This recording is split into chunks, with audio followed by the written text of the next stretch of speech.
नमस्कार दोस्तों, सभी का स्वागत है आपके अपने प्लेटफॉर्म माइंड मैप पर। पहला पेपर जब आयोजित हो जाता है तो थोड़ा बर्डन हट जाता है। ट्रेंड वही है जो पहला पेपर आयोजित हुआ था ग्रुप ए का। सेकंड ग्रेड का पेपर सरल है, बशर्ते आप लोग थोड़ी आदत बदले। कम से कम 4 से 5 महीने हमारे साथ पढ़े, मैं इस पेपर को बहुत सरल बना दूंगा आपके। एटलीस्ट आप 100 में से 75-80 अटेंड करें, उनमें से 15 गलत भी हो जाए, काट पीट करके 65-60-65 सरल है, आप राजस्थान टॉप करेंगे। सीटों की संख्या आपके सब्जेक्ट में भले ही 50 हो, भले ही 500 हो, अगर इतना कर दिया तो मैं आपको एग्जाम टॉप कराऊंगा। उसके बावजूद भी अगर भरोसा नहीं तो आप दूसरी जगह से पढ़ सकते हैं। 2028-30 की भर्ती में वापस हमारे पास आ जाइएगा। मैं फिर से कह रहा हूं कि ट्रेंड देखो ये क्या मांग रहा है। आरपीएससी की थोड़ा नब्ज पकड़ना सेकंड ग्रेड के लिए। मैं सेकंड ग्रेड के मेरे सभी साथियों को एक हकीकत बताना चाहता हूं, मां सरस्वती को साक्षी मान के, कि ये जो चीजें है ना, ये 2022 में भी यही ट्रेंड था। यही आपका 2023 में जब पेपर 22 में जो निरस्त हो गया, तो उसके बाद 23 में वापस आयोजित हुआ था, तो उसमें भी सेम टू सेम क्वेश्चन मैंने 500 प्रश्न करवाए थे, 5 पेपर सेकंड ग्रेड के। वो का वो ट्रेंड है ये महासागर और सीमावर्ती सागर। मुझे एक चीज बताओ, क्या इसमें ट्रेंड चेंज हुआ है क्या? अब थोड़ा तो तपाना पड़ेगा खुद को, और थोड़ी तपानी भी पड़ेगी। तो कहने का मतलब यह है कि बेटा थोड़ा पढ़ने की आदत डाल दो। मैंने जब वर्ल्ड ज्योग्राफी वगैरह करी तो मैप बताकर भी बताए थे कि बांडा सागर है, बेरिंग सागर है, कहां है, प्रशांत महासागर और अटलांटिक, ये प्रशांत अमेरिका और रशिया के बीच में प्रशांत महासागर के अंदर बेरिंग है, ठीक है। लेकिन यहां पर दिए गए ऑप्शन में अटलांटिक दिया हुआ है, तो धरते ही पहले क्वेश्चन के अंदर पहला ही ऑप्शन यहां पर क्या हो जाता है, ये देखो। ये पिछले मैं जो 500 प्रश्न 2022 और 23 के करवाए थे, उसमें ये प्रश्न पूछा गया था, और मैंने वो पीडीएफ पढ़े थे। इन पूरे राजस्थान में अपने सबसे ज्यादा व्यूज थे पेपर सॉल्यूशन के अंदर लास्ट ईयर वाले, जो मैंने कहा हूबहू ट्रेंड रिपीट होगा, हूबहू ट्रेंड रिपीट होगा, 40% की चिंता छोड़ो। सच बताओ, मैंने कहा था ना, थंबनेल के ऊपर ऐसा ही नहीं लिखता था, तो वो same to same question repeat हुआ है।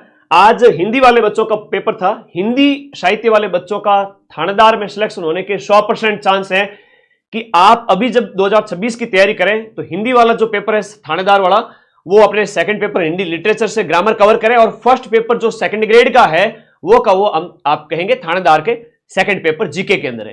तो अधिकांश जो थानेदार बनते हैं उनमें से आप देखोगे कई सारे ऐसे बच्चे हैं जिनका सेकंड ग्रेड में सिलेक्शन होता है, फिर वो अपनी पसंद के अनुसार दोनों में से एक नौकरी चयन करते हैं। दोनों के नए बैच स्टार्ट हो चुके हैं, जीके प्लस हिंदी साहित्य 2026 के लिए सेकंड ग्रेड का और थानेदार का पेपर। तो मैं तो इतना कहूंगा कि बस जो बच्चे थानेदार बनना चाहते हैं वो हिंदी लिटरेचर वाले बच्चों की बहुत ज्यादा संभावना है थानेदार बनने की। राजस्थान में शाहनूर अली की हाल ही में उपलब्धि के बारे में आपको विचार करना है। शाहनूर अली, मैं एक चीज बताऊं आप लोगों को, थोड़ा मेहनत करनी पड़ेगी। 100 में से एटलीस्ट आप लोग 60-70 सही कर देवे, उसके लिए थोड़ा पढ़ना पड़ेगा। यूनिक महीना भर पहले आगे सर तैयारी हो जाएगी, पॉसिबल ही नहीं है।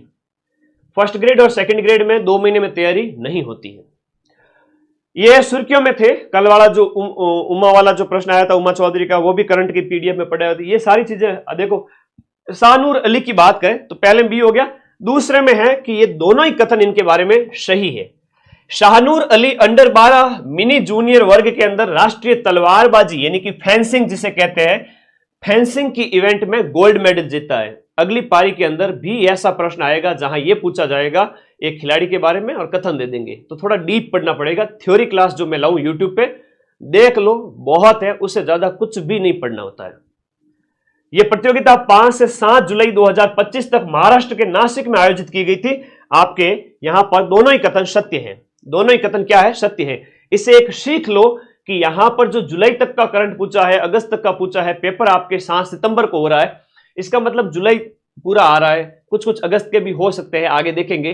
तो 1 महीना छोड़ रही है आरपीएससी, आप याद रखिए 2026 के लिए। कल रात वाले प्रश्न आए तो वो ट्रेंड बता दिया था, उसी के अकॉर्डिंग ही पेपर है।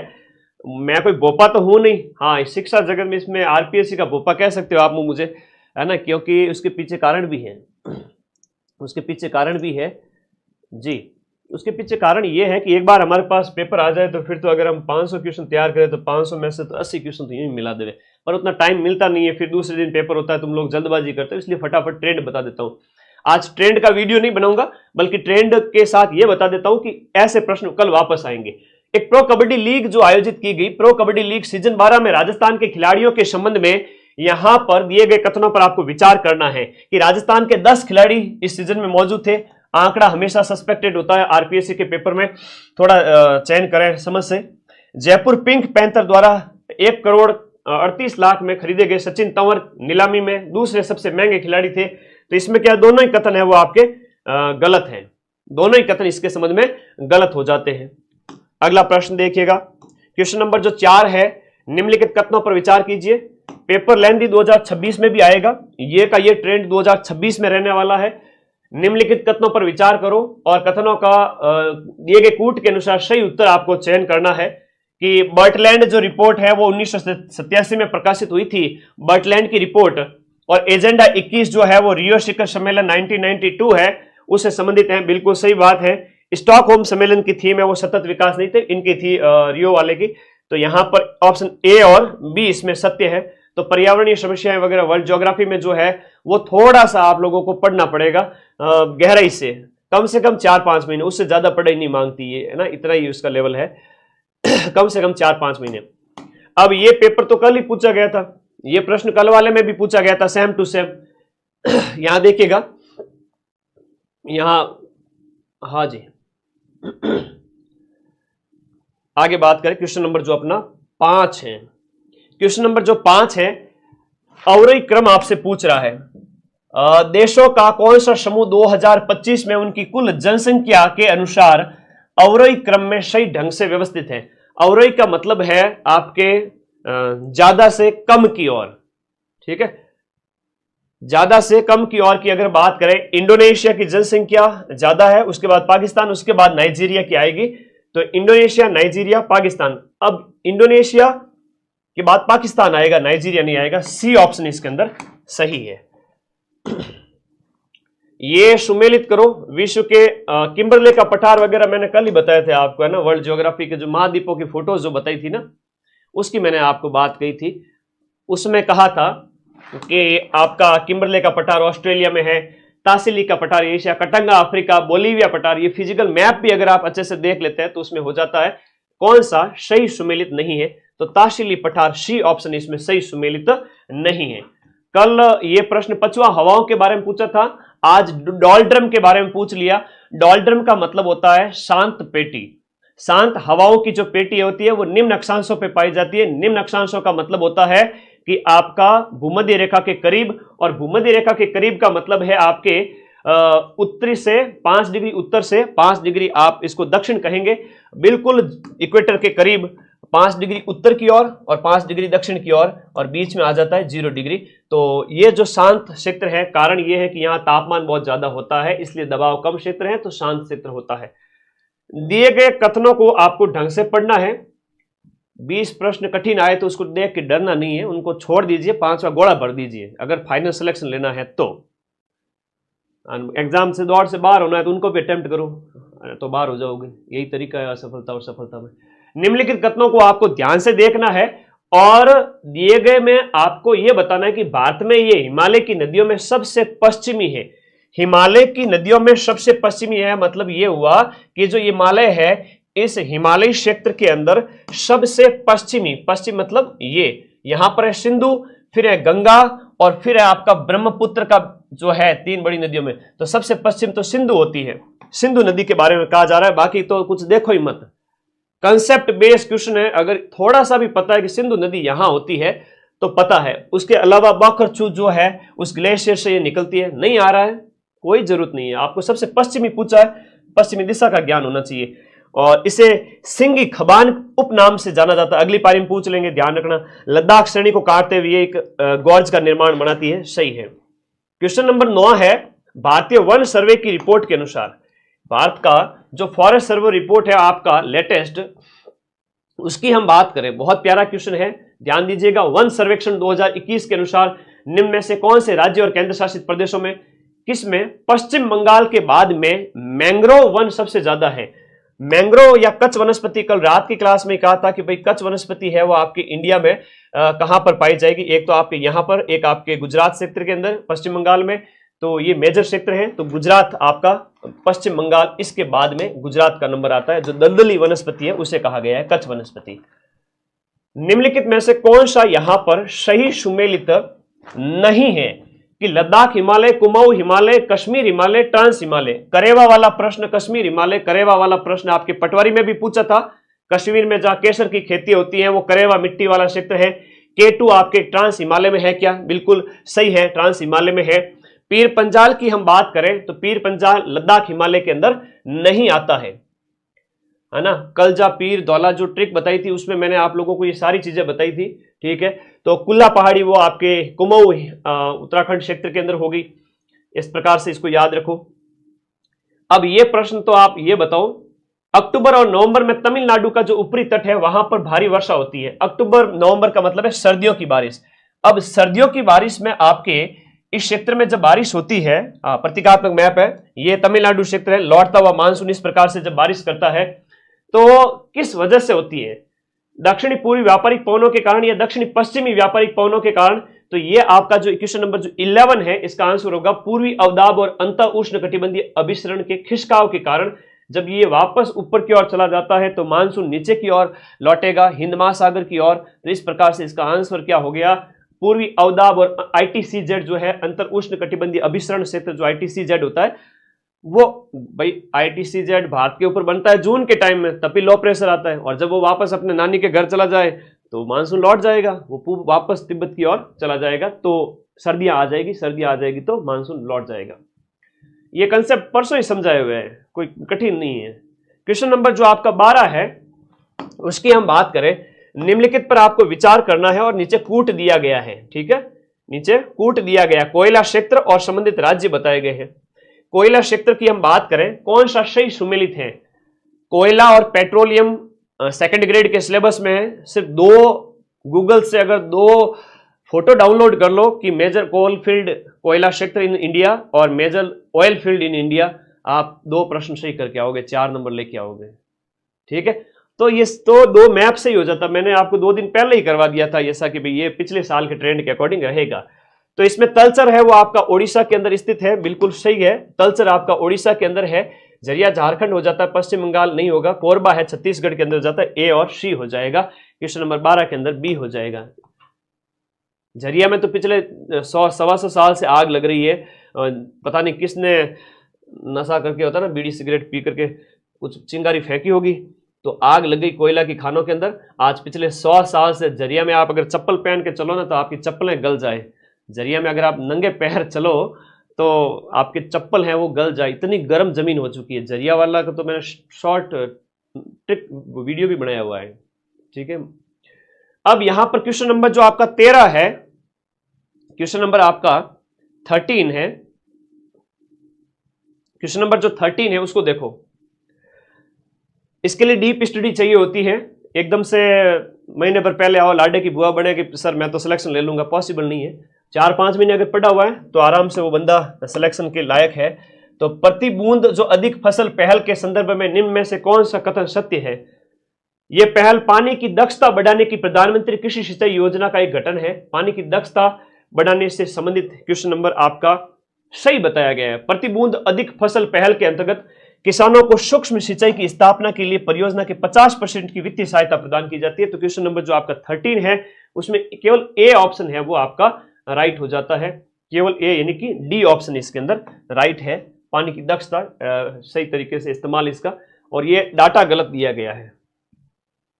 क्वेश्चन नंबर जो 14 है यह आर्थिक समीक्षा से बाहर गया ही नहीं है। आर्थिक समीक्षा से बाहर गया ही नहीं है। कह रहे हैं कि 2023-24 के अंदर भारत के लिए शीर्ष 5 आयात गंतव्य अवरोही क्रम में कौन से है? पेपर को इस तरह बहुत कठिन है तो बेटा राबड़ी पी के सो जाओ, ठीक है। आप लोगों के लिए एग्जाम है ही नहीं। कोई अगर बच्चा ऐसा कह रहा है, मैं कमेंट देख पा रहा हूं पेपर कठिन है, तो जब तैयारी का टाइम था ना उस समय तो मजे मार रहे थे, और जो बेचारे बच्चे पढ़ रहे थे लाइब्रेरी में बैठ के उन्हें पेपर ठीक लग रहा है, ठीक है। हकीकत है, कड़वी सच्चाई है, स्वीकार कर लो। गुरु के शरण में आ जाओ, मां सरस्वती की शरण में, सब कुछ सही हो जाएगा। कठिन नहीं है, हमने पढ़ाई नहीं की ऐसे बोलो ना। ये मैंने आर्थिक समीक्षा में करवाया हुआ है। अब व्यापार के अंदर विदेश व्यापार में पूछा है कि शीर्ष 5 आयात गंतव्य, पहले तो इसका मतलब समझो, अगर एग्जाम निकालना है तो टॉप 5 आयात गंतव्य जहां से हम माल मंगवाते हैं, भेजते हैं वो तो निर्यात है, मंगवाते हैं उनमें टॉप में चाइना है सबसे पहले, क्योंकि जिसके साथ हमारा व्यापार जो घाटा है ना वो सबसे ज्यादा, चीन हमें खूब माल बेचता है, चीन खूब माल बेचता है हमें। तुम लोग भी हकीकत बता दो ये सही बात है या नहीं है। जो बच्चा नहीं पढ़ेगा उसका सिलेक्शन नहीं है, उसको पेपर बहुत कठिन लगेगा, और जिसने थोड़ी 3-4 महीने भी तपा ली ना वो कहेगा गुरुजी मजा आ गया। तो चीन सबसे ज्यादा माल हमें बेचता है, हम आयात करते हैं, फिर रशिया का नंबर आता है, चीन के बाद अमेरिका नहीं आता है, रशिया आएगा, फिर यूएई संयुक्त अरब अमीरात आएगा, फिर अमेरिका आएगा, और फिर सऊदी अरब आएगा। तो अवरोही क्रम में सबसे प्लस वाला पॉइंट है वो किसका है, चाइना का है, ज्यादा है और बाद में कम होता जाएगा दूसरों का। ये आरपीएससी है बेटा, आरपीएससी का पेपर तगड़ा है, इसमें भी मैं 90% के प्रूफ आज रात को दूंगा, एसएसटी प्लस जीके, एसएसटी वाले पेपर में भी और जीके वाले पेपर में भी, ठीक है। यहां देखिएगा भारत में टेक्सटाइल इंडस्ट्री के संबंध में कौन सा कथन आपका दिए गए में से सही है। क्वेश्चन नंबर जो 15 है उसमें देखिएगा कौन सा कथन सही है। भारत जूट का एक प्रमुख उत्पादक है, वेस्ट बंगाल में वहां पर जूट बहुत होती है, तो यहां पर जूट का सबसे प्रमुख उत्पादक है, और कपास, रेशम और मानव निर्मित फाइबर के मामले में ये सेकंड नंबर पर है। तो ऐसे प्रश्न थोड़े से रिस्की होते हैं, अगर आते हैं तो अच्छी बात है, रैंकिंग पता होनी चाहिए। तो ये कथन सही है, जूट का मेजर उत्पादक है। कपड़ा और परिधान का तीसरा सबसे बड़ा निर्यातक है, और इसमें वैश्विक व्यापार में इसकी हिस्सेदारी 6% है। तो आरपीएससी कभी कभी गेम भी खेल सकती है, 6 का 5 भी कर सकती है। ये क्वेश्चन यहां पर सही है, 6% ये, तो दोनों ही कथन इसमें सही है। तो टेक्सटाइल इंडस्ट्री में हमारा कौन सा स्थान है, तीसरा है। आज वाले पेपर को और कल वाले पेपर को पढ़ के चले जाना, कल इंग्लिश वालों का जिनका पेपर है, जीके के 200 प्रश्न पढ़ के चले जाना, 10 प्रश्न तो यूं ही रिपीट हो जाएंगे। पेपर का लेवल पूछो मेरे से तो वही कहूंगा 2022 में था, जो 2023 में था वही 2025 में है। भारत की समृद्ध सांस्कृतिक विरासत और शानदार ऐतिहासिक स्थलों को दिखाने के लिए थीम आधारित जो सर्किट रेल के रूप में पर्यटन को बढ़ावा देने के लिए कौन सी रेल को आपके शुरू किया गया है, तो ये आपके शुरू किया गया भारत गौरव, है ना, पर्यटन के लिए भारत गौरव ट्रेन है, ये स्टार्ट की गई है। क्वेश्चन नंबर 16 का आंसर है वो आपका क्या हो जाएगा, बी हो जाएगा। उसके बाद में क्वेश्चन नंबर जो 17 है, अरे कल तो मुझे खुद बड़ा यूं, तुम लोगों ने देखा होगा मेरा फेस बड़ा डल लग रहा था, कारण ये था कि मैं नींद नहीं ले पाया पिछले 4-5 दिन से, इतना तुम लोगों का पेपर था तो मुझे चिंता हो गई थी, रात दिन लगा हुआ था। आज थोड़ा फ्रेश लग रहा हूं, तो कल रात को थोड़ी नींद ली थी इस वजह से, तो समझा करो मेरी हालत भी। तुम लोगों की परीक्षा नहीं होती, मैं तुम्हारे साथ साथ दौड़ता हूं, जैसे तुम्हारे मम्मी पापा चिंता करते हैं ना वैसे। वैश्विक सेवा निर्यात में भारत की हिस्सेदारी दोगुनी से भी ज्यादा होगी, ये अब थोड़ा सेवा वाला क्वेश्चन आपसे पूछा गया है। वैश्विक निर्यात में भारत की हिस्सेदारी 2 गुना से भी ज्यादा है। अरे भाई हम तो निर्यात के लिए तो कह रहे हैं कि भाई ज्यादा से ज्यादा एक्सपोर्ट करो, इतनी हमारी कैपेसिटी अभी डबल नहीं हुई है, तो ये डबल नहीं हुई है, ये कथन गलत है। दूर संचार और कंप्यूटर और सूचना सेवाओं का भारत विश्व का सबसे बड़ा निर्यातक है, विश्व का सबसे बड़ा नहीं है। भारत में दूर संचार की अगर बात करें तो भारत इसका सबसे बड़ा निर्यातक है, लेकिन विश्व का सबसे बड़ा निर्यातक नहीं है। इस प्रकार से दोनों ही कथन इसमें क्या है, गलत है। ये मैंने जो है आर्थिक समीक्षा से सीधा प्रश्न करवाया था, 4 दिन पहले ही करवा दिया था इकोनॉमिक्स के अंदर। इकोनॉमिक्स तो बाहर नहीं जाने दूंगा, भले पेपर 2026 वाला भी क्यों ना हो, बाकी यूट्यूब से करा दूंगा, बाकी ऐप में पढ़ो पूरे साल। नोट्स बना लेना बैच के, दिसंबर जनवरी तक हम बैच कंप्लीट कर देंगे, ठीक है। नोट्स बनाओ फिर रिवीजन करो। भारत सरकार अधिनियम 1919 के प्रावधानों के संदर्भ में दिए गए कथनों पर आपको विचार करना है और बताना है कि कौन सा कथन आपका सही है। भारत में एक लोक सेवा आयोग की स्थापना की जाएगी, पब्लिक सर्विस कमीशन की स्थापना की जाएगी, जिसमें 5 से ज्यादा सदस्य नहीं होंगे, जिसमें से एक अध्यक्ष होगा, जिसे आपका परिषद में राज्य सचिव नियुक्त किया जाएगा। मैं एक चीज बताना चाहूंगा, आप कुछ भी ना पढ़े, अभी कुछ दिन के लिए वो पेपर पढ़े जो मैंने टेलीग्राम ग्रुप में डाले हुए, 5 पेपर लास्ट ईयर के और ये 4 पेपर आज के, इस साल 2025 के 9 पेपर अगर कोई बंदा कंठस्थ कर लेता व्याख्या सहित माइंड मैप के, तो उसे 2026 वाला पेपर आज ही दे दो, वो 40-50 तो यूं ही सही कर लेगा, ठीक है। तो पिछले पेपर टेलीग्राम ग्रुप में पड़े हुए, टेलीग्राम ग्रुप का लिंक देखो वीडियो के नीचे है, प्लीज आपके भले के लिए कह रहा हूं, आप मेरे भाई बहन हैं, बहुत प्रिय है मुझे, तो वो पढ़ो, उसके साथ साथ बैच के नोट्स बनाओ, तुम्हारा सिलेक्शन जरूर होगा। तो क्वेश्चन नंबर जो आपका 18 कह रहा है उसके संदर्भ में पहला कथन बिल्कुल राइट है, जिसे परिषद में राज्य सचिव के द्वारा नियुक्त किया जाएगा और अध्यक्ष होगा जिसे परिषद में राज्य सचिव द्वारा नियुक्त किया जाएगा। 5 से अधिक जो है सदस्य नहीं होंगे, ये पिछली बार पूछा गया था। अब आगे बात करें, लोक सेवा आयोग का प्रत्येक सदस्य है वो 4 वर्ष तक पद पर रहेगा, उसे पुनः नियुक्त नहीं किया जा सकता। यह बात गलत कही गई है, इसमें केवल एक बात सही है। तो पिछली बार आया था सेम टू सेम, वापस व्याख्या सहित मैंने करवाए थे, तुम लोगों ने देखे थे मेरे पेपर, तो सॉल्यूशन करवाए थे ना मैंने, हो बहु छपेंगे, 40% की चिंता छोड़ो। ये मैं झूठ थोड़ी बोलूं, झूठ नहीं बोलता, छपते हैं, वापस आते हैं आरपीएससी के पेपर। तो 1935 के अधिनियम में और उसकी विषय के बारे में प्रश्न पूछा गया यह है कि सही कौन सा सुमेलित है, यह आपसे कहा जा रहा है कि आपका जो भाग 8 है ना, भाग 8 है वो इससे संबंधित है, संघीय रेलवे प्राधिकरण से।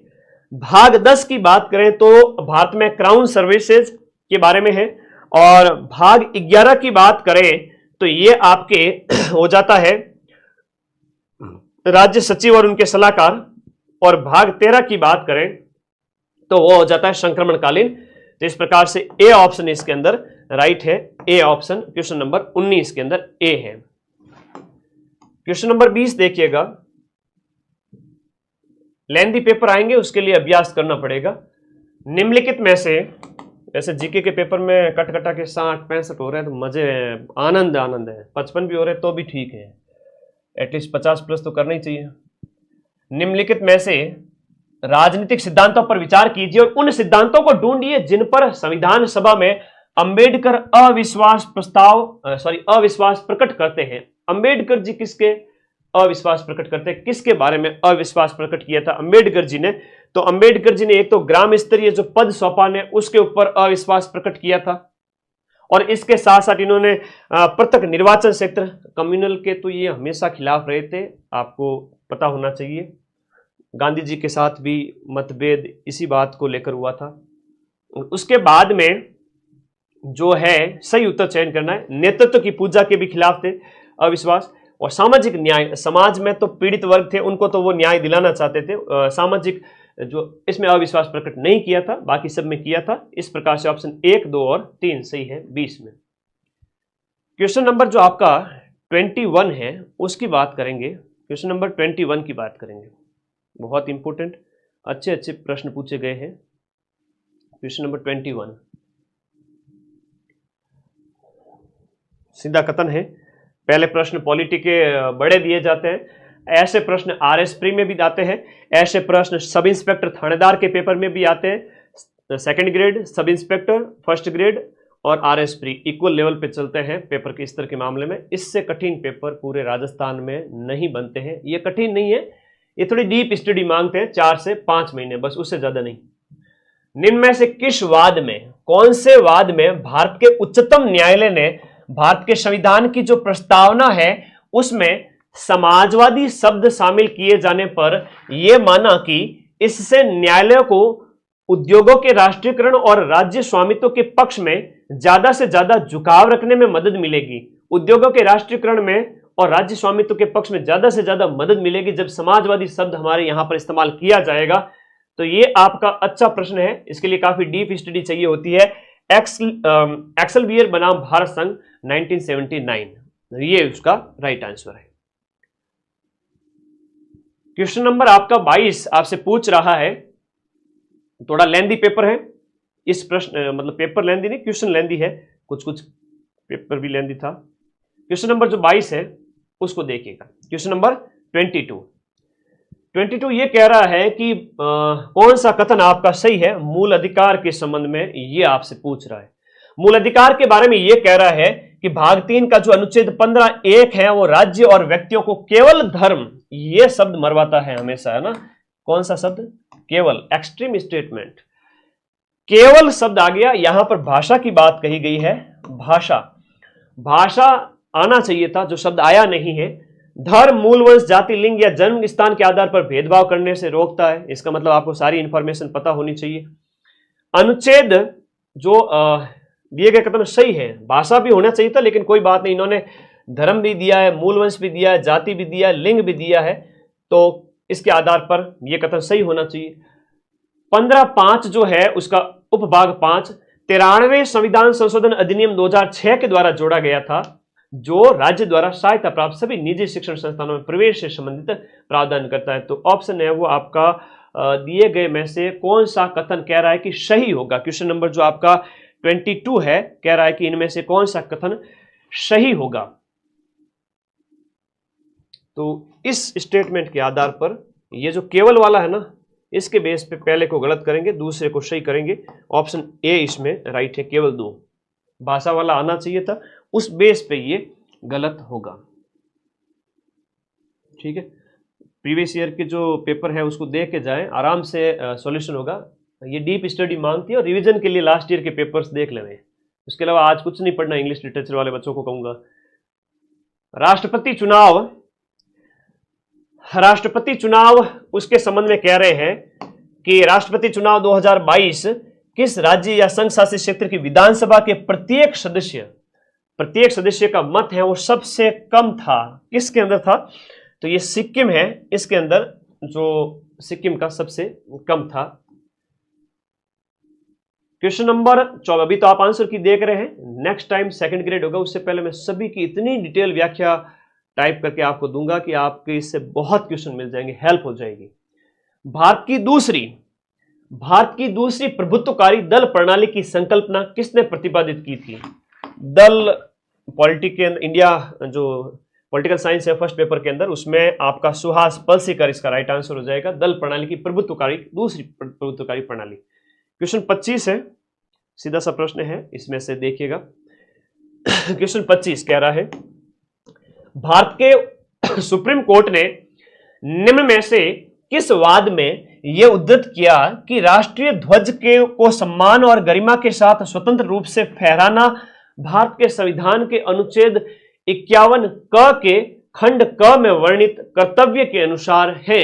मौलिक कर्तव्य जो आपके 4A के अंदर 51A उसके अंदर की बात हो रही है। तो ये भारत संघ बनाम नवीन जिंदलवाद जो है आपका 2004 का, उसमें कहा गया था। अच्छा प्रश्न है। केवल 11 मौलिक कर्तव्य नहीं पूछे जाएंगे आपसे, आपको उनसे संबंधित वाद वगैरह कई सारे अमेंडमेंट हैं वो याद रखने पड़ेंगे।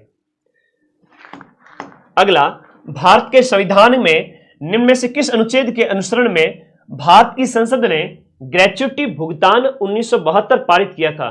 तो ग्रेच्युटी भुगतान वाला संविधान के हम बात करेंगे 42 अनुच्छेद के अनुसरण में। ग्रेच्युटी ये डीपीएसपी के अंदर शामिल है, नीति निर्देशक तत्व के अंतर्गत। मुझे ये कहते हुए बिल्कुल भी मतलब आप लोगों को ये मैं कहूंगा, ये प्रश्न मैंने कराया था। मोदी जी ने कहा एक्ट ईस्ट पॉलिसी, भारत की विदेश नीति एसएसटी थी, उसमें कहा था कि एक्ट ईस्ट पॉलिसी, यूट्यूब पर 2 दिन पहले कहा था। ये क्वेश्चन तो बड़ा शानदार प्रश्न है। क्वेश्चन नंबर जो 27 है, 2014 में जब मोदी जी प्रधानमंत्री बने तो क्या लुक नहीं act east policy, look east को एक्ट ईस्ट में बदला था। तो 1990 के दशक को 2014 में चेंज किया था। तो क्वेश्चन नंबर जो 28 है, क्वेश्चन नंबर 28 की अगर हम बात करें तो दिए गए में से कूट का सुमेलन करना है। ये 1 लाइनर एग्जाम नहीं है, ये 4th ग्रेड का एग्जाम नहीं है कि इसको हम फटाफट सॉल्व कर ले रहे। ये राजस्थान का सबसे अच्छा वाला पेपर है, इसको इज्जत दी जाए, इसको इज्जत बख्शी जाए, तभी इज्जत मिलेगी। भारत ने संयुक्त राष्ट्र के संपोषित विकास में 2030 को एजेंडा 2030 को सितंबर 2015 में संयुक्त राष्ट्र महासभा में आयोजित सम्मेलन के अंदर ग्रहण किया था। जो सस्टेनेबल डेवलपमेंट गोल है उनके संबंध में कहा जा रहा है कि वो हमने 2015 में अपनाया था। तो ये कथन बिल्कुल सही है, सभी देशों ने अपनाया था, भारत ने भी उसी समय अपनाया था। तो यहां पर 17 संपोषित विकास उद्देश्य है और 169 सस्टेनेबल डेवलपमेंट जो गोल है वो आपकी 17 है और उसके अंदर 169 लक्ष्य जो है इसका हिस्सा है। खुशी से रहे, ये एजेंडा का सार्वभौमिक सिद्धांत है। तो ऑप्शन 1 और 2 है इसमें सही है, लास्ट वाला जो सिद्धांत है वो गलत है, बाकी सब सही है। ठीक है मेरे भाई, तो एजेंडा जो है सस्टेनेबल डेवलपमेंट गोल को अच्छे से पढ़ के जाएं, 2026 के लिए भी अच्छे से तैयार रखें, कल वाले पेपर वाले बच्चे भी इसको देख लेवे एक बार। श्रमिकों को सक्रिय ट्रेड यूनियन को पहचानना है, श्रमिकों में सक्रिय ट्रेड यूनियन को पहचानना है, लाला लाजपत राय की अध्यक्षता में संस्थापित की गई थी। लाला लाजपत राय की अध्यक्षता में all India trade union Congress स्थापित की गई थी। ठीक है, देखो मेरे बताए हुए प्रश्न में मैं कहूंगा आरपीएससी 2 से 3 प्रश्न को डिलीट करेगी। आरपीएससी 2 से 3 प्रश्न को डिलीट करेगी, तो वही बात है, आप लोग जब आरपीएससी आंसर की बदले 2-3 का वेरिएशन देखने को मिलेगा, सीधी सी बात है ना। मैं शेख ही नहीं बगरूंगा कि मेरी ही आंसर की सर्वोत्तम है, सबसे अंतिम है, आरपीएससी को भी मैं चैलेंज करता हूं, ऐसी कोई बात नहीं है। 2-3 प्रश्न आरपीएससी डिलीट करेगी इनमें से। निम्नलिखित विद्वानों में से किसने जवाहरलाल नेहरू की विदेश नीति को वेस्टफेलिया प्लस गुटनिरपेक्षता के रूप में चित्रित किया था? कांति बाजपेयी। भारत की विदेश नीति में से प्रश्न आया है, कांति बाजपेयी होगा इसका। क्वेश्चन नंबर 30 का आंसर बी होगा। क्वेश्चन नंबर 31 आपसे पूछ रहा है, लेंदी है ना, काफी लेंदी है। अब इसमें भी ऑप्शन देखे और वो जले पे नमक छिड़कने वाली बात होगी, कोई बात नहीं। आपको क्वेश्चन नंबर 31 कह रहा है, सांस्कृतिक वैश्वीकरण से संबंधित निम्नलिखित कथनों पर आपको विचार करना है। आज के समय में हम कल्चर अपना रहे हैं एक दूसरे की, तो वो सांस्कृतिक कल्चरल जो वैश्वीकरण हो गया, आप किसी दूसरे की कल्चर अपना रहे हो, दैट इज आपको याद रखना है कल्चरल ग्लोबलाइजेशन। यहां पर वैश्वीकरण के संबंध में आपको विचार करना है कि सांस्कृतिक वैश्वीकरण क्या है, उसके संबंध में कहा जा रहा है। ठीक है, तो 2 कथन दिए गए हैं सांस्कृतिक वैश्वीकरण के संबंध में, बताना है कि कौन सा सही है। सांस्कृतिक वैश्वीकरण वह प्रक्रिया है जिसके तहत विश्व के एक हिस्से में उत्पादित सूचनाएं, वस्तुएं और छवियां वैश्विक प्रवाह में प्रवेश करती है और राष्ट्र, क्षेत्र और व्यक्तियों के बीच में सांस्कृतिक मतभेदों को समतल कर देती है ना। आज हम पश्चिम को अपना रहे हैं, पश्चिम उसको अपना रहे हैं, समतल कर देती है, सही है। हालांकि सांस्कृतिक वैश्वीकरण एक जटिल प्रक्रिया है जो समरूपता या सांस्कृतिक समतलीकरण और ध्रुवीकरण और विविधता दोनों उत्पन्न करती है। तो ध्रुवीकरण भी हो जाता है कई बार, तो दोनों कथन इसमें सत्य है। तो ये थोड़ी सी जटिल प्रक्रिया हो रही है, कई बार एडॉप्शन जो है अपनाने में थोड़ा सा विभेद देखने को मिल सकता है, ये एक कठिन प्रक्रिया भी है। तो दोनों ही कथन सत्य है और सांस्कृतिक वैश्वीकरण की परिभाषा भी सही है। अब एक प्रश्न आपका, कौन सा संस्थान है जो आपका वर्ल्ड बैंक समूह का हिस्सा नहीं है? तो वर्ल्ड बैंक समूह का जो हिस्सा नहीं है, एक बच्चा कह रहा है सर आपसे बात करनी है, तो कुमार विश्वास है कौन बेटा, 8955982723 मेरे व्हाट्सएप नंबर है, आप मैसेज कर देना, मैं जब फ्री होऊंगा तब देख लूंगा। यहां देखो क्वेश्चन नंबर जो आपका 32 पूछा जा रहा है, विश्व बैंक समूह का हिस्सा कौन सा नहीं है? अंतरराष्ट्रीय विकास बैंक, विकास संघ है, अंतरराष्ट्रीय वित्त निगम है, ये वाला ISSTD नहीं है, अंतरराष्ट्रीय व्यापार जो विवाद निपटान इसका नहीं है, तो बहुपक्षीय निवेश गारंटी है। तो इस प्रकार कौन सा हिस्सा नहीं है? सी इसका हिस्सा नहीं है। क्वेश्चन नंबर 32 का सी है। नेक्स्ट देखिएगा क्वेश्चन नंबर आपका 33, विकास के पैटर्न को समझने के लिए निम्न में से कौन सा एक तथ्य जरूरी नहीं है? विकास के पैटर्न को समझने के लिए कौन सा तथ्य जरूरी नहीं है? विकास उत्तेजना के द्वारा बढ़ता है, सही है।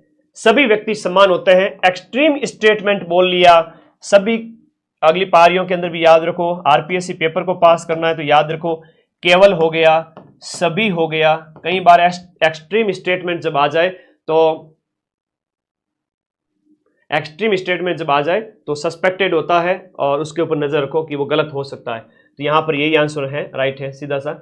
सांस्कृतिक परिवर्तन विकास को प्रभावित करते हैं और विकास के प्रारंभिक आधार बड़े जटिल होते हैं। अब साइकोलॉजी के क्वेश्चन है जो हमारे साइकोलॉजी वाले गुरुजी ने आपको पढ़ाया, तो उसके अनुसार मैं आपको आंसर की बता रहा हूं। पियाजे के सिद्धांत की इस अवस्था में विद्यार्थी भौतिक वास्तविकता के बिना न केवल संप्रत्यय को समझते हैं, अपितु वे संभावनाओं और असंभावनाओं के विषय में गहन चिंतन में भी शामिल होते हैं। तो इसका जो आंसर हो जाएगा वो सी हो जाएगा, यानी कि औपचारिक क्रियात्मक। क्वेश्चन नंबर 35 है, वो आपका कैरोल के अनुसार एक शिक्षक को कक्षा में शैक्षिक मनोविज्ञान को व्यावहारिक रूप से कैसे लागू करना चाहिए? क्वेश्चन नंबर जो 35 है इसका आंसर हो जाएगा बी, यानी कि छात्रों के विद्यालय अधिगम के सभी पक्षों को समझ करके लागू करना चाहिए। क्वेश्चन नंबर जो आपका 36 है उसको देखिएगा, शैक्षिक मनोविज्ञान के क्षेत्र को आकार देने वाली कई ऐतिहासिक जड़ों में से एक अग्रणी व्यक्ति जिन्होंने पहली शैक्षिक मनोविज्ञान जो लेबोरेटरी स्थापित की थी और बालक को एक सक्रिय अधिगमकर्ता बताया था, वो जॉन ड्यूई था। कौन था? John dewy. क्वेश्चन नंबर आपका 37, हार्दिक के देखो क्या कह रहा है कि हार्दिक को गणितीय अवधारणाओं का ज्ञान है जो उसे भौतिकी फिजिक्स सीखने में मदद करता है। गणित से फिजिक्स सीख रहा है, कौन से सिद्धांत की बात कर रहा है? गणित से फिजिक्स सीखने की बात कर रहा है। सीखने के इस स्थानांतरण को सबसे अच्छी तरह से किस में बताया गया है? आपका प्रणोत न्यूनता सिद्धांत 37 का बी हो जाएगा। आगे देखिएगा, क्वेश्चन नंबर जो 38 है वह यह है कि निम्न में से कौन सा कथन रचनावादी शिक्षण अधिगम प्रक्रिया से संबंधित को नहीं है? रचनावादी शिक्षण अधिगम प्रक्रिया से संबंधित नहीं है, तो सीखना एक रचनात्मक गतिविधि है, सही है। तो रचनावाद शिक्षक केंद्रित प्रक्रिया है, तो ये इस प्रकार से आपका आंसर नंबर बी हो जाएगा। क्वेश्चन नंबर 39 जो है, क्वेश्चन नंबर जो आपका 39 है उसको देखिएगा। नैतिक विकास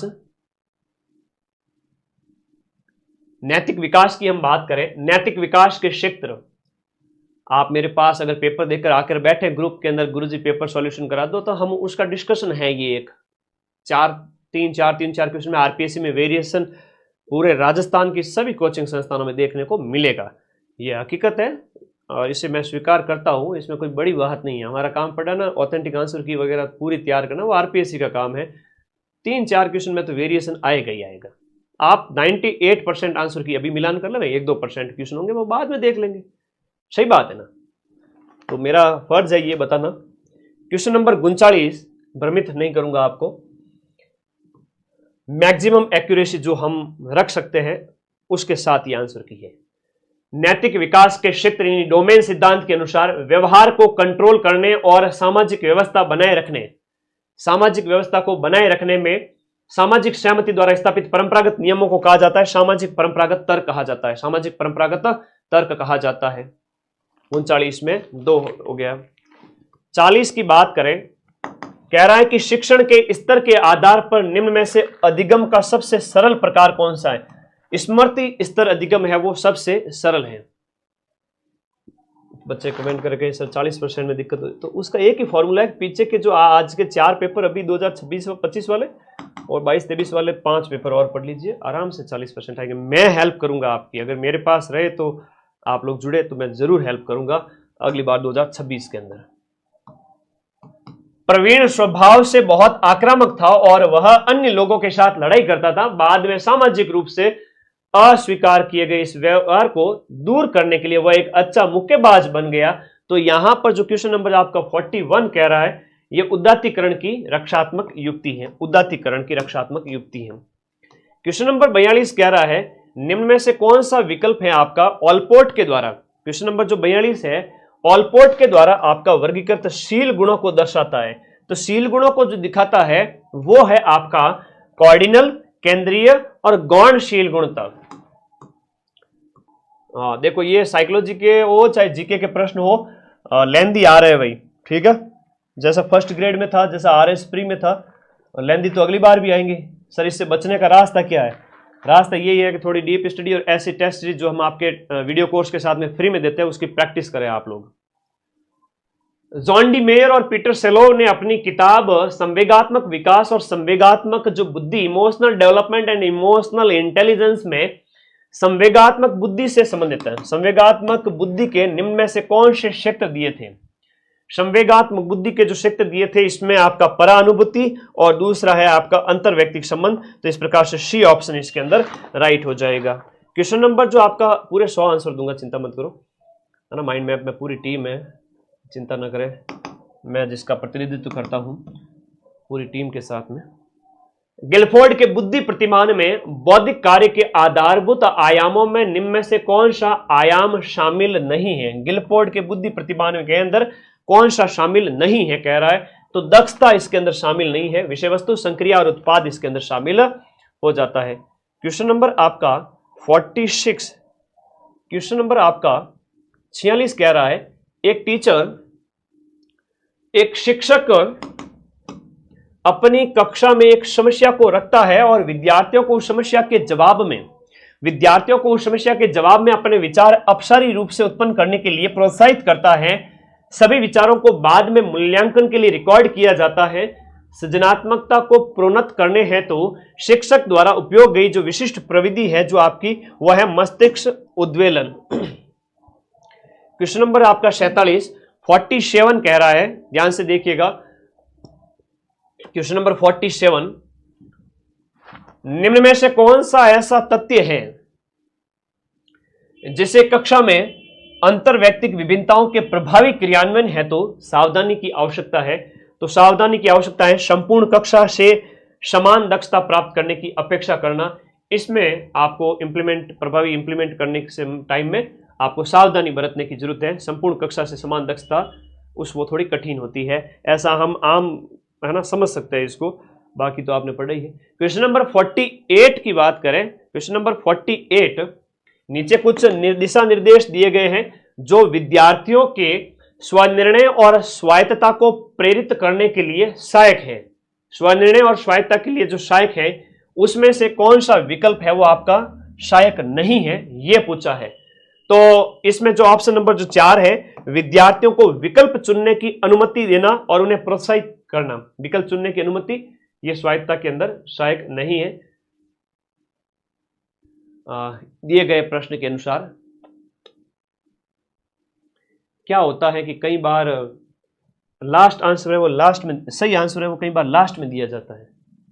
तो जो बच्चा है पढ़ते पढ़ते पढ़ते पढ़ते आ रहा है ना, लास्ट में जाते जाते कई बार होता है उसकी परीक्षा ली जाती है।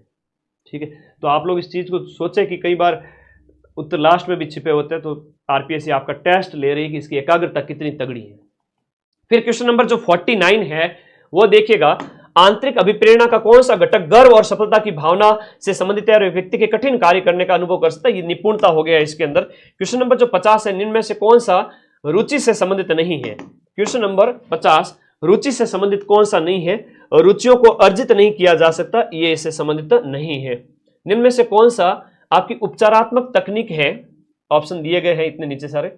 मनोविज्ञान के आंसर आप लोग बिल्कुल एक्सपेक्ट करोगे कि सर मनोविज्ञान भी करवाई जाए, तो इस प्रकार से अब मैं ये जो आपका पेपर सॉल्यूशन है मात्र और मात्र 10 मिनट में खत्म कर रहा हूँ, है ना। बहुत फास्ट टीम हमारी बड़ी मेहनत के साथ में सारी चीज़ हमें प्रोवाइड करवाती है। एक एक चीज़ टीम का पूरा सहयोग रहता है ना, कोई आंसर गलत ना हो, पूरी कोशिश है हमारी। ठीक है, और फिर भी एक आध क्वेश्चन अगर इधर उधर हो गया है, I will provide correct answer in Telegram group. 100 प्रश्न सारे राइट मिलेंगे। ठीक है, चलिए ये कॉमन डिस्कशन है गुरु शिष्य के बीच में, जो आपको 2026 में भी सफल बनाएगा और 2025 में जिन बच्चों ने मेहनत की उनका तो रिजल्ट पॉजिटिव आना ही है। हाँ, यहां देखिएगा कई बार कम मेहनत में भी रिजल्ट आ जाता है, तो हिम्मत मत हारना जब तक पेपर ना हो जाए।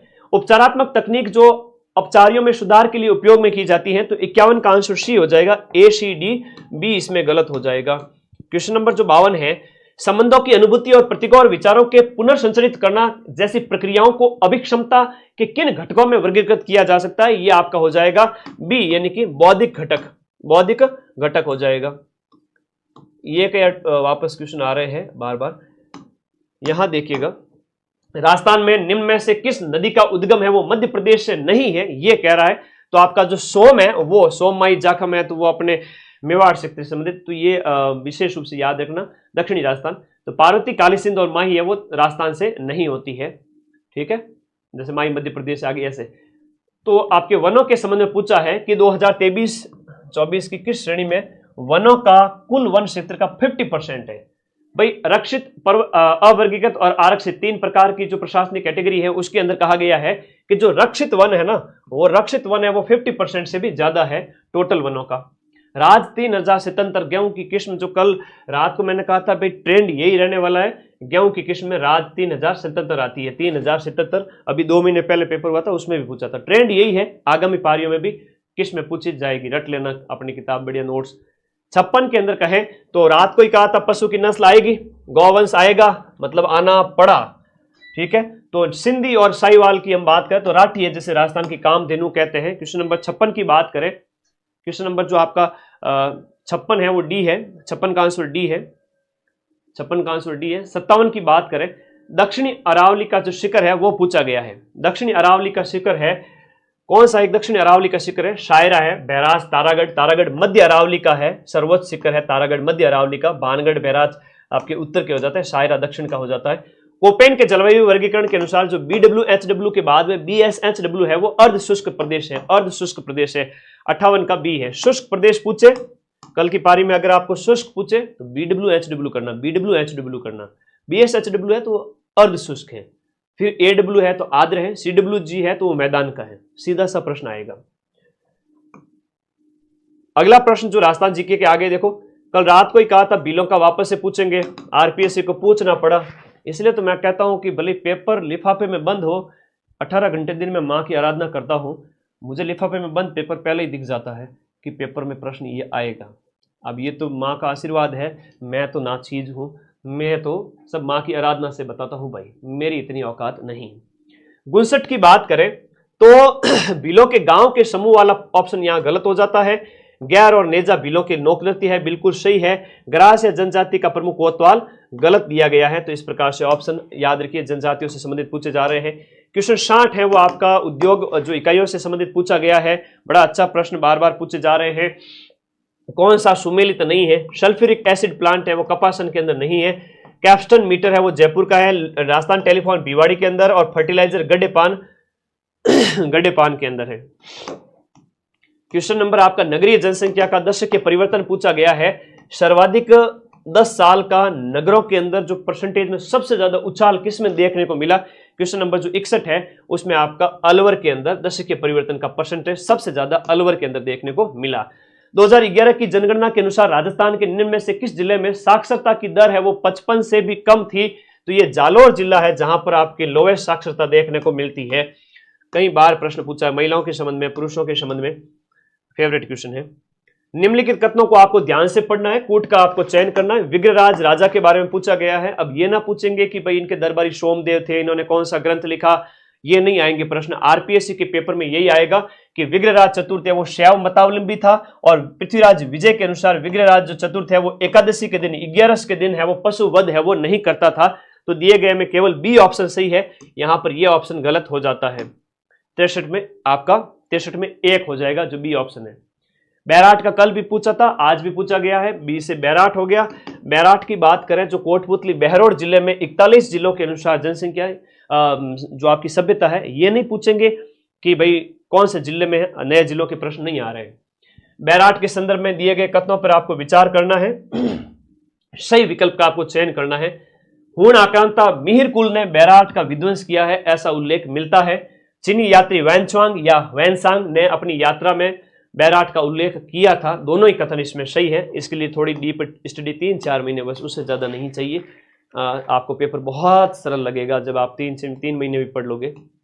निम्नलिखित कथनों को आपको ध्यान से बताना है अच्छे से स्टडी करके कि सही विकल्प कौन सा है। बीबी लाल के निर्देशन में गिलुंड का उत्खनन किया गया था, और BN मिश्र के निर्देशन में बालाथल जो उदयपुर वल्लभनगर की जो सभ्यता है उसका उत्खनन किया था। दोनों ही कथन है वो सही है उत्खननकर्ताओं को। नवीन राजस्थान का प्रकाशन है वो कौन से साल में हुआ था? सन पूछ लिया गया है 1922 में, जब इसको बार बार बंद किया जा रहा है तो 1922 में नवीन राजस्थान के नाम से निकला। 1298 ईस्वी के अंदर जालोर के कानोरदे ने किन सेनानायकों के अधीन खिलजी की सेना को बुरी तरह से हराया था? तो कानरदे के किन सेनानायकों के, कानरदे के जो सेनानायक आपसे पूछे गए हैं तो वो है आप देखो, कानरदे के सेनानायक नहीं है, कानरदे ने किन सेनानायकों के अधीन, खिलजी के वे कौन से सेनापति थे? उलुग खान और नुसरत खान, उलुग खान और नुसरत खान को हराया था। गुणचित्र के अंदर बी हो गया। क्वेश्चन नंबर जो 70 है, गुजरात अभियान जो अकबर ने आपका किया था 1573 ईस्वी में, निम्न में से किसे गुजरात अभियान के समय में राय सिंह का सहयोग इनको मिलता है? राय की उपाधि भी दी थी और जो है आपकी जागीरें भी दी थी, तो ये ध्यान रखिएगा। अच्छा प्रश्न है, आगे देखिएगा। 72 के अंदर निम्न में से बृहत्तर राजस्थान में शामिल होने वाली किस देशी रियासत का क्षेत्रफल है वो सबसे ज्यादा था? बृहत्तर राजस्थान के अंदर तो करौली का जो है क्षेत्रफल इस समय सबसे ज्यादा था। क्वेश्चन नंबर 72 के अंदर डी। क्वेश्चन नंबर आपका जो 73 है, ध्यान से देखिएगा। पाबूजी राठौड़ के बारे में निम्नलिखित कथनों को आपको ध्यान से बताना है। पाबूजी के पास में केसर कालमी नाम की घोड़ी थी, ये कथन बिल्कुल सही है 73 के अंदर। और पाबूजी का जो विवाह है वो पुंगल की भाटी राजकुमारी के साथ में हुआ था, ये ऑप्शन इसमें गलत है। और देवल चारणी की गायों की रक्षा के लिए बलिदान दिया था। तो इस प्रकार से बी ऑप्शन सही है। क्वेश्चन नंबर जो आपका 74 है, 1919 का जो अमृतसर अधिवेशन है, जो आपका कांग्रेस अधिवेशन में बिजोलिया किसान आंदोलन संबंधी प्रस्ताव किसने रखा था? 1919 के अमृतसर कांग्रेस अधिवेशन में बिजोलिया किसान आंदोलन का प्रस्ताव किसने रखा था? तो आपके क्वेश्चन नंबर जो 74 है, इसमें मदन मोहन मालवीय जी ने रखा था 74 में ए। जयपुर में प्रजामंडल प्रोग्रेसिव पार्टी 1940 के संस्थापक कौन थे? तो अधीन जो अंदर की संस्था है वो पूछी जा रही है। तो ये आपके चिरंजी लाल मिश्र ने प्रोग्रेसिव पार्टी। तो सीधा सा प्रश्न प्रजामंडल से ना पूछ करके प्रजामंडल के अधीन जो और संस्थाएं वगैरह थी उससे संबंधित प्रश्न पूछे जा रहे हैं। ठीक है, हाँ ठीक है। आगे देखिएगा, आगे देखो। चित्रकला की जो किशनगढ़ शैली के विषय में कौन सा कथन सही है? राधा कृष्ण का रूप सौंदर्य ही चित्रांकन का मुख्य विषय था। अधिकांश चित्रों में स्त्रियों का पहनावा है वो लहंगा चोली और पारदर्शी आंचल है। तो पारदर्शी इसकी विशेषता। सीताराम, भवानीदास और कल्याण दास, ये प्रश्न है। तो दोनों तीनों ही कथन है वो आपका चित्रकला की शैली से संबंधित है, जहां पर चित्रकार भी सही है, पारदर्शी पहनावा और रूप सौंदर्य राधा कृष्ण। तो ये आपका नागरीदास के समय में।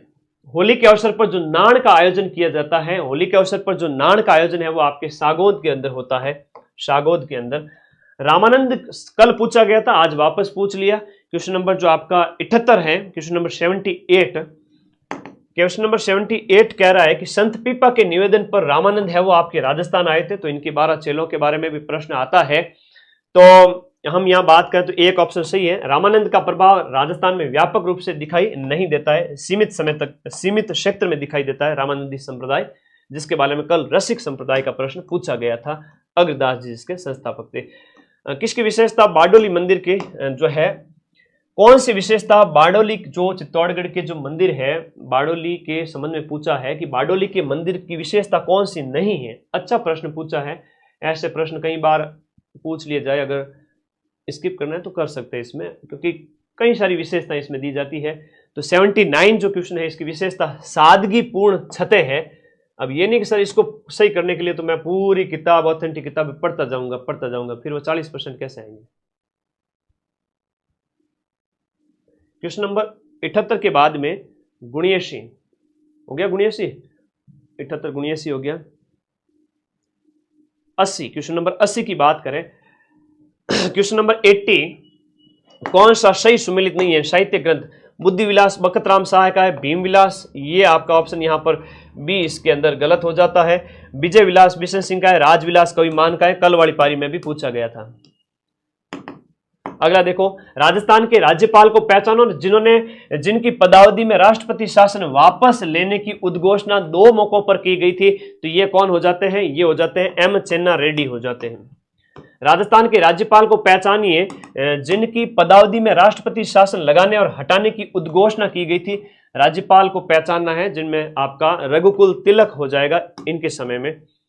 दुकुल है, अंशुल है, ये दुकुल है, अंशुल है, पट है, चीर पटोरी है, ये सब प्रश्न पूछे गए हैं। क्वेश्चन नंबर जो 83 है, ये आपके सब साड़ी के प्रकार है, और ये सीधा सीधा इस PYQ वाली रामबाण बुक आपके पास होनी चाहिए 2.0, सीधी सीधी PYQ हेल्प मिल जाएगी। राजस्थान रामबाण माइंड मैप की लेकर आ जाना, ये फेवरेट क्वेश्चन है, बार बार आता है।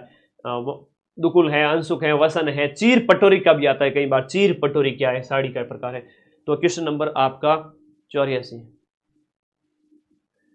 क्वेश्चन नंबर आपका जो 84 है, 84 की बात करें तो जैसलमेर के लोक संगीत में जो आपका ख्याल गाया जाता है, जैसलमेर के लोक संगीत में प्रमुख रूप से कौन सा ख्याल गाया जाता है? अच्छा प्रश्न है, सिंपल ख्याल नहीं पूछ करके। जो मुमल महेंद्र की हम बात करें तो महेंद्रा की ख्याल, मुमल महेंद्र का संबंधित हो गया, तो महेंद्रा की ख्याल आपको याद रखनी है। क्वेश्चन नंबर आपका जो 85 है वो देखिएगा, यहां पर देखिएगा आपका कौन सा सुमेलित नहीं है। राज्यपाल, मुख्यमंत्री और चीफ सेक्रेटरी पूछा है। तो इनमें जो शिवचरण जो माथुर है, इनके समय में टीवी रमणन नहीं थे, बाकी सभी सही सुमेलित है, हरिदेव जोशी वगैरह। ये कठिन प्रश्न होता है थोड़ा सा, जहां सचिवों के नाम अमूमन इतना हम डेली लाइफ में नहीं पढ़ते हैं। देखिएगा, यहां देखिएगा भाई, मुख्यमंत्री राज्यपाल तो तुम्हें पता होता है, लेकिन सचिवों के फिर नाम रटने बैठ जाओ, एक तो यही तरीका है। मुख्यमंत्री या मंत्री के रूप में नियुक्त व्यक्ति के संबंध में कौन दिए गए कथनों पर विचार करना है, कौन सा कथन सही है। मुख्यमंत्री और मंत्री के रूप में अनुच्छेद 173 के अधीन योग्यताएं जो अर्हताएं होनी चाहिए और उनमें अनुच्छेद 190 के अधीन निरर्हताएं नहीं होनी चाहिए। तो अर्हता और निरर्हता के बारे में बताया गया है, दोनों ही ऑप्शन इसमें राइट है। Question number 86। 87 की बात करें तो यहां पर देखिएगा 87 राजस्थान की पहली लोकतांत्रिक सरकार में शिक्षा विभाग का प्रभार है वो किसको सौंपा गया था, किसके पास था, मोहनलाल जी सुखाड़िया सीएम पूर्व, उनके पास में 87 में डी। 88 क्वेश्चन नंबर 88 की बात करें, प्रशासन और संस्थापन के लिए जो ग्राम पंचायत की स्थायी समिति का पदेन अध्यक्ष कौन होता है, पदेन अध्यक्ष इसका होता है वो सरपंच होता है। राजस्थान लोक सेवा आयोग के किसी सदस्य को पद से हटाने के संबंध में दिए गए, आरपीएससी के सदस्य के पद से हटाने के संबंध में कथन दिए गए हैं क्वेश्चन नंबर 89 के अंदर। तो कथन आपको पहचान करने हैं कि इसका राइट आंसर क्या होगा। तो इसमें जो पद से हटाने के लिए उच्चतम न्यायालय द्वारा मामले की जांच की जाती है और सकारात्मक रिपोर्ट के बाद किसी सदस्य को केवल कदाचार के आधार पर राष्ट्रपति के आदेश से ही हटाया जा सकता है। राइट बात है, राष्ट्रपति किसी सदस्य को आदेश द्वारा सीधे हटा सकते हैं यदि राष्ट्रपति की राय में मानसिक और शारीरिक शैथिल्य के कारण वो अपने पद पर बने रहने के अयोग्य है तो भी उसे हटा सकते हैं। तो ये आपके ऑप्शन दोनों ही इसमें राइट है। क्वेश्चन नंबर जो आपका 90 है, राजस्थान राज्य मानवाधिकार आयोग, मानवाधिकार आयोग का एक प्रश्न आएगा ही आएगा। इसके संबंध में आपका गलत कथन कौन सा है। इनके पास में सिविल कोर्ट की सभी शक्तियां हैं, इनका अपना अन्वेषण दल होता है, ये राजस्थानी भाषा में भी परिवेदनाएं ग्रहण करता है। बहुत अच्छे अच्छे कथन दिए गए हैं। राजस्थानी भाषा जिसे अभी मान्यता नहीं दी गई है, इसलिए ये ऑप्शन नंबर आपका गलत हो जाएगा, त्रुटिपूर्ण है, जिसके लिए हम लगातार प्रयास कर रहे हैं कि हमारी राजस्थानी भाषा ने मान्यता मिल जाए। ठीक है, ठीक है, ओके। फिर बात करें, कई बार कॉमन सेंस भी लगाना पड़ता है जो बाजार में सब्जी के भाव नहीं मिलता है। ठीक है, थोड़ा खुद का दिमाग भी लगाना पड़ेगा। कथन वाला दिया गया है 91 के अंदर, राजस्थान विधानसभा के सत्र को आमंत्रित करने संबंधी निम्नलिखित कथनों पर आपको विचार करना है। राजस्थान विधानसभा के जो सत्र है उनको आमंत्रित करने के संबंध में, आमंत्रित करने के संबंध में पूछा गया है। विधानसभा में सत्र आमंत्रण के संबंध में पहली बार में समझ में नहीं आएगा, 2 सेकंड 5 सेकंड का समय दो, विधानसभा सत्र के संबंध में आपको सारी चीजें पता चल रही है। यहां पर इसमें जो सत्र दिया गया है कि जब विधानसभा में किसी सत्र को आमंत्रित किया जाए तो अध्यक्ष है वो आपका क्या करेगा कि प्रत्येक सदस्य को ऐसी तारीख, समय और स्थान की सूचना देगा जो राज्यपाल के द्वारा सभी की बैठक बुलाने के लिए नियत किया गया है, और वो राजपत्र में एक विज्ञप्ति, गजट में भी आपका एक विज्ञप्ति भी प्रस्तुत करेगा। ठीक है, ओके। फिर परंतु यदि सत्र अल्प सूचना से बुलाया जाता, देखो अल्प सूचना वाला ऑप्शन है, तो अध्यक्ष सदस्यों को सभा की बैठक की तारीख, समय और स्थान की सूचना अन्य किसी रीति से देगा जो राज्यपाल निर्देशित करेगा। दोनों ही कथन इसमें सही है। ठीक है, बस 8 क्वेश्चन और है यहां पर। क्वेश्चन नंबर जो 92 है उसकी बात करें, अच्छा प्रश्न है। राजस्थान विधानसभा की जो कार्य विधि से संबंधित निम्नलिखित कथनों पर आपको विचार करना है। तारांकित प्रश्न के लिखित उत्तर दिए जाते हैं और इन पर पूरक प्रश्न किए जा सकते हैं, यह कथन गलत है। अतारांकित प्रश्न, अल्प सूचना के प्रश्न मौखिक, अल्प सूचना के मौखिक उत्तर दिए जाते हैं और इन पर पूरक प्रश्न नहीं किए जा सकते, यह भी कथन आपका गलत है। तो इस प्रकार से सी ऑप्शन इसके अंतर्गत राइट है। 92 में पॉलिटी के थोड़े कठिन ही आते हैं, थोड़ा गहराई से पढ़ना पड़ता है। क्वेश्चन नंबर जो 93 है आपका, 93 कह रहा है कि राजस्थान की समृद्ध जो लोक परंपराओं और ग्रामीण खेल विरासत को राष्ट्रीय पहचान दिलाने के लिए राष्ट्रीय ऊंट दौड़ चैंपियनशिप का पहला संस्करण आयोजित किया गया था पुष्कर के अंदर। इसका शॉर्ट्स डाला था मैंने।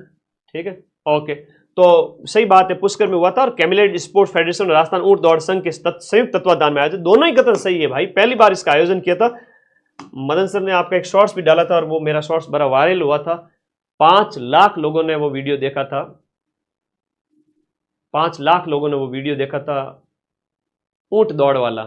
और खुशी है कि आज पेपर में आ गया, 5 लाख बच्चों ने वो वीडियो देखा था जिसमें मैंने 1 मिनट में ये इन्फॉर्मेशन दी थी। तो करंट अफेयर्स के भी कथन आपको याद करने हैं। माने को नहीं, अरे वाह, माने को नहीं जने तो बस बात गलत है तो बताना तो पड़ेगा। अब हालांकि मैं प्रूफ तो 90 के दूंगा, लेकिन कई बार छोटी छोटी मगर मोटी बातें आपको पता होनी चाहिए कि मदन सर के जो शॉर्ट्स है ना वो इंपॉर्टेंट है ना, शॉर्ट्स बहुत इंपॉर्टेंट है। ऊंट दौड़ते हुए दिखाया गया है। ये लगभग 4 से 5 लाख लोगों ने देखा है। 2025 के राजस्थान करंट अफेयर्स में एक और शानदार वाला फैक्ट ऐड कीजिएगा।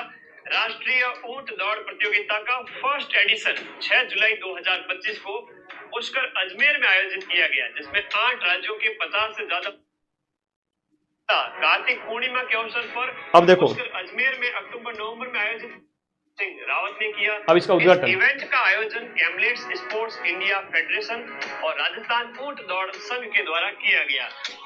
तो मेरे कहने का मतलब ये है कि जो मेरा शॉर्ट्स आता है ना, वो देख लिया करो, सीधे सीधे प्रश्न मिलेंगे कहीं। हालांकि मैं आज रात को आपको 90% तक के पूरे प्रूफ दूंगा। ये प्रूफ दिखाने की बात नहीं थी, ये था कि जो शॉर्ट्स हैं वो बहुत इंपॉर्टेंट है। क्वेश्चन नंबर आपका 94, क्वेश्चन नंबर 94 की हम बात करेंगे। क्वेश्चन नंबर 94 देखिएगा। पीसी महालनोबिस की जयंती के उपलक्ष्य में 19वां राज्य स्तरीय सांख्यिकी दिवस है, वो आपका कब और कहां मनाया गया? जयपुर के अंदर 29 जून को मनाया गया, 94 बी। क्वेश्चन नंबर 95 देखो। सरकारी योजनाओं का लाभ समाज के सबसे वंचित वर्ग तक पहुंचाने के लिए 24 जून से 9 जुलाई 2025 तक पूरे राज्य में पंडित दीनदयाल उपाध्याय अंत्योदय संबल पखवाड़ा मनाया गया था। निम्न में से किस गतिविधि को इस पहल का हिस्सा नहीं थी? ये सूजस में से आया हुआ प्रश्न है, सूजस छोड़नी नहीं है, मैं वापस से भी कराऊंगा आपको। तो ये मृदा स्वास्थ्य कार्ड वितरण इसका हिस्सा नहीं था। ये आपके बाकी कर्मचारियों के कर्मचारी मामला निपटारण, जल कनेक्शन, पशु टीकाकरण इसके अंदर शामिल थे। क्वेश्चन नंबर जो 96 है रामाश्रय के संबंध में, रामाश्रय के बारे में कि 14 मार्च 2024 को बुजुर्गों के स्वास्थ्य की उचित देखभाल और अस्पतालों में सम्मानजनक उपचार के लिए जिला अस्पतालों में रामाश्रय वार्ड का शुभारंभ, और आपका रामाश्रय वार्ड में निजता सुनिश्चित करने के पर्दे 10 फाउलर बेड के लिए पर्दे लगे, 10 फाउलर बेड पुरुष और महिलाओं के लिए 5-5। ये आपके कहा, दोनों ही कथन इसमें सही है, बी ऑप्शन। 97 राजस्थान में स्थापित देश के पहले राजकीय बालिका सैनिक स्कूल, ये आपका बीकानेर के अंदर राजकीय बालिका सैनिक स्कूल की हम बात करें, रामी देवी रामनारायण राठी, ये स्कूल का नाम रखा गया है।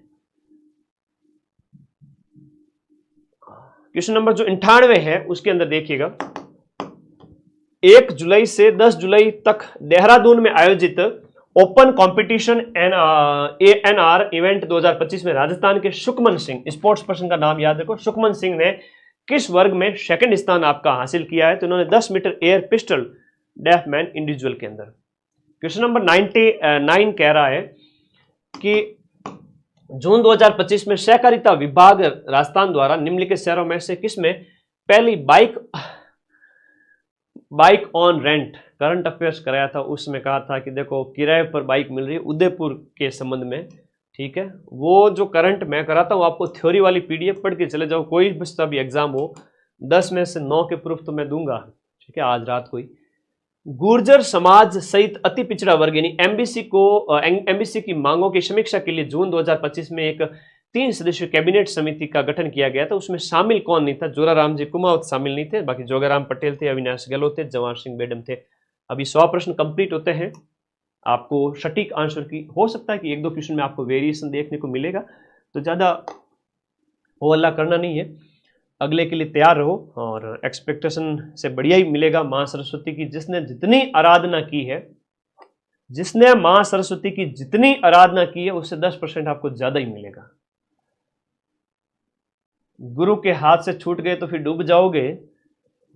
माइंड मैप पे जिसको भरोसा है वो ये बैच ज्वाइन करके पढ़ते रहे। सेकंड ग्रेड के नए बैच 2026 के लिए स्टार्ट हो चुके, एक दिन की देरी किए बगैर जो रिदम आपका बना हुआ है उस रिदम का पालन करते हुए प्लीज पढ़ना शुरू करें। 6500 पद आपका वेट कर रहे हैं, इनमें लिमिटेड सीटें थी, जिन्होंने लॉन्ग टर्म से तैयारी की थी 4-6 महीने भी दिए थे, उनका सिलेक्शन वाजिब है, होना भी चाहिए। ट्रेंड में कोई चेंज नहीं है, ट्रेंड वही है जो आ रहा है पिछले काफी टाइम से। Thank you. एंड आप सभी को एक हिदायत देना चाहूंगा, प्लीज पढ़ना शुरू करें, नहीं तो फिर उन बच्चों की तरह हमेशा कहोगे सर पेपर तो कठिन आया है, ट्रेंड बदल रहे हैं। आरपीएससी का ट्रेंड 2022, 23 और 25 का इक्वल ही है। तो आशीर्वाद सभी को, शुभकामनाएं आगे के लिए भी। आप सभी का सिलेक्शन जरूर होगा, जो पढ़ेगा वही जीतेगा। थैंक यू, धन्यवाद। टेलीग्राम ग्रुप ज्वाइन कर लीजिए।